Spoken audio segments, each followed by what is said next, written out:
अपना काम स्वयं करो। बाजरे के खेत में सारस पक्षी का एक जोड़ा रहता था। उसी खेत में उनके अंडे भी थे। ठीक समय पर अंडों में से बच्चे निकले। बच्चों के उड़ने लायक होने से पहले ही फसल पक गई। सारस बड़ी चिंता में थे।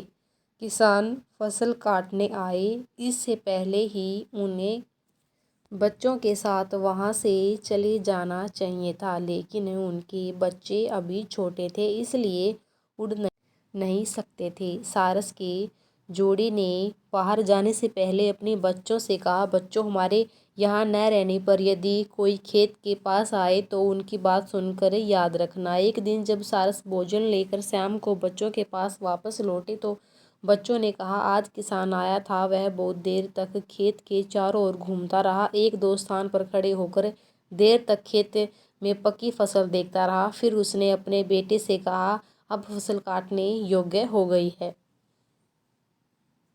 आज चलकर गांव के लोगों से कहूँगा कि वे मेरी फसल कटवा दें।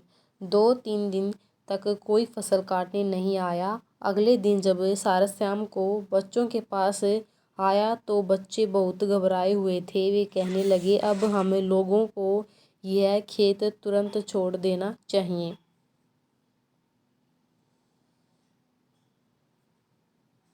आज किसान फिर आया था। वह कुछ पौधों को हाथ में लेकर बोला, गांव के लोग स्वार्थी हैं। वे मेरी फसल काटने का कोई प्रबंध नहीं कर सकते।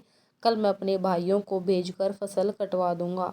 सारस बच्चों के पास निर्भय होकर बैठा और बोला, बच्चों, अभी फसल नहीं कटेगी।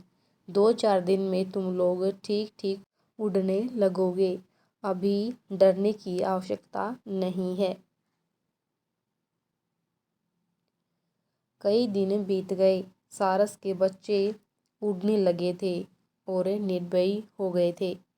एक दिन शाम को वे सारस से कहने लगे, किसान हम लोगों को झूठ मूठ डराता रहता है। इसका खेत तो कटेगा नहीं। वह आज फिर आया था और अपने बेटों से कह रहा था कि बेटा, मेरे भाइयों ने भी मेरी बात नहीं सुनी। सब बहाना बनाते हैं। मेरी फसल का अन्न सूख कर झड़ रहा है। कल सुबह हम स्वयं आएंगे और फसल काटेंगे। सारस घबराकर बोला, चलो जल्दी करो, अभी अंधेरा नहीं हुआ है। दूसरे स्थान पर उड़ चलो, कल फसल अवश्य कट जाएगी। बच्चे बोले, क्यों, ऐसा क्यों? सारस ने कहा, बच्चों, किसान जब तक गांव वालों को भाइयों के भरोसे था, फसल कटने की कहीं कोई आशा नहीं थी। जो दूसरों के भरोसे कोई काम छोड़ता है, उसका काम नहीं होता। लेकिन जब कोई अपना काम स्वयं करने को तैयार होता है, तब उसका काम नहीं रुकता। किसान जब स्वयं फसल काटने वाला है, तब तो यह फसल अवश्य कटेगी। सारस अपने बच्चों को लेकर तुरंत सुरक्षित स्थान की ओर तरफ उड़ चला।